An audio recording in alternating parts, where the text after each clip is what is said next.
정말 다행스럽게도 아직 이런 언론들과 기자들이 남아있다는 사실에 감사함을 느낍니다. 그들은 목숨을 걸고 진실을 보도하고 있습니다. 비판을 조금만 해도 정부로부터 고소와 고발을 당하는 상황에서 얼마나 힘들겠습니까? 그런 와중에 JTBC와 MBC는 끝까지 윤석열과 김건희의 혐의를 파헤치기 위해 칼을 빼들었습니다. 여러분의 구독과 좋아요가 큰 힘이 됩니다.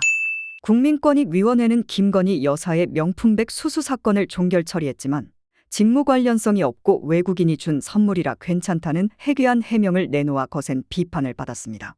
이에 언론들이 들고 일어섰습니다.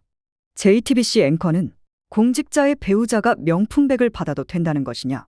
는 비판이 쏟아지고 있다고 지적했고, MBC는 최재형 목사와 김건희 여사를 조사하지 않고 어떻게 직무 관련성이 없다고 판단했는지 의문을 제기했습니다.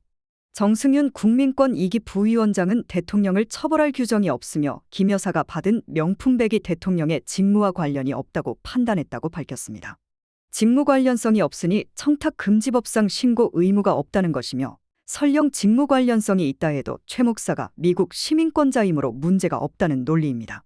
한민용 JTBC 앵커는 12일 뉴스룸 리포트에서 권익위의 설명대로라면 공직자 배우자는 명품백을 받아도 된다는 거냐는 비판이 쏟아지고 있다고 지적했습니다. 청탁금지법의 취지를 무시한 것이라는 비판도 있었습니다. JTBC는 공직자의 부패를 막기 위해 도입된 청탁금지법의 취지를 무너뜨린 것이라고 비판했습니다.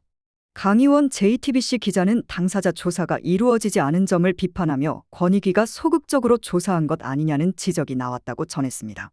대통령 기록물법에 따르면 대통령과 직무 관련성이 있는 선물은 대통령 기록물로 간주되지만 비공식적으로 받은 명품백이 대통령 기록물에 포함되는 것이 맞는지에 대한 논란이 있습니다. MBC는 최재형 목사가 재미교포라 명품백이 대통령 기록물에 해당된다는 주장에 대해 비판했습니다. 하지만 당사자인 최 목사와 김건희 여사를 조사하지 않고 어떻게 직무 관련성을 판단했는지 의문으로 남는다며 윤석열 대통령의 발언을 통해 명품백 수수 사실을 사실상 인정했다고 지적했습니다. MBC는 대통령 기록물 여부에 대한 윤 대통령의 입장을 확인하지 않은 권익위에 대해 우려를 표명했습니다.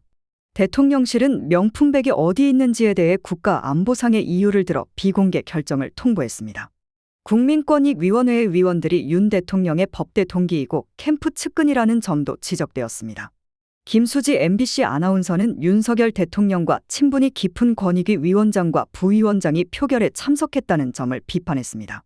조현용 MBC 앵커는 국민의힘의 보이콧을 비판하며 여당이 국회를 방치할 순 없다는 쓴소리를 전했습니다. 여당이 민생을 외면한다는 비판이 나오고 있다고 했습니다. 전현희 더불어민주당 의원은 윤석열 대통령 이해충돌 거부권 제한법을 발의했습니다. 대통령이 사적 이해관계가 있는 사람을 대상으로 하는 법안에 대해 거부권을 제한하는 내용을 담고 있습니다. 대통령의 무소불리 거부권 행사를 막겠다는 취지입니다. 해외 순방 중에도 논란 관련 보도가 이어지고 있는 대통령과 영부인. 국민들이 이제는 움직여야 할 때입니다. 오늘의 내용은 여기까지입니다. 여러분의 구독과 좋아요는 큰 힘이 됩니다.